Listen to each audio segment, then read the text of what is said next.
Kilmore mum, Brett, has been she says there's been delays and conflicting advice up there. Does that worry you that we're still seeing problems there? Look, I think we're moving to a point where the way that we manage small numbers and outbreaks is going to be even more comprehensive, even more precautionary than ever before. I think that applies especially to regional Victoria. I think that's an expectation of regional Victorians. They've done magnificently in stepping up for the testing, the more than 200 people who've been tested at the various testing sites and the over 200 individuals who are quarantining at home. We are going to a more precautionary approach with that next ring of isolation for contacts of contacts. There are some elements to work through between the advice that's been given centrally and regionally. We'll take those lessons, we'll hear that feedback, but we want to make it as tight as possible. And I can only thank the people of Kilmore for how they've responded. And if there's clarification around that messaging and to make sure that we're as clear as we can be about what amounts to complex responses. It's not easy to communicate some of those elements, and there will be changes over time because there'll be close contacts in that first ring who turn up positive, and that changes what happens to their household contacts and their close contacts.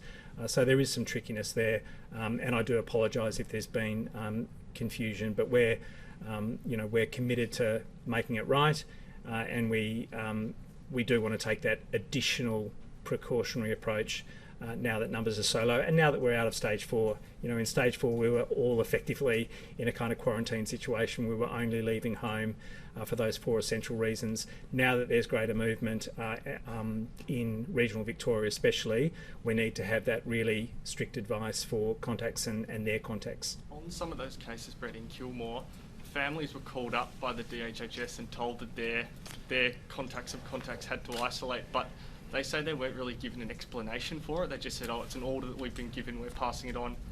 Is that acceptable, do you think? How important is it that when they get these calls, they need to be given the justification and explanation for why it's... Yeah, I think it's important to be able to give that justification. If I can give it now, and look, we'll work through all of the messaging that has to be given across Victoria, and there are decentralised local public health units, regional public health units that need to get that message on board. It's a changing field, and we need to keep up with that changing advice.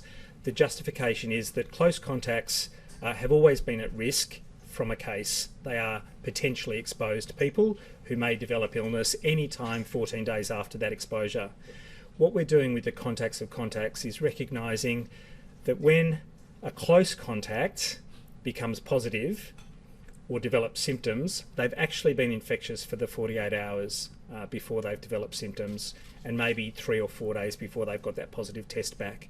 So we're trying to protect those other individuals in the household, the contacts of contacts, from going out and potentially exposing others, because they might have had transmission to them even before that close contact has developed symptoms or tested positive. And that's a precautionary approach that really puts another layer of protection around the community, because occasionally you can have a very short period of time as a close contact before you develop symptoms, and you've already infected your household members.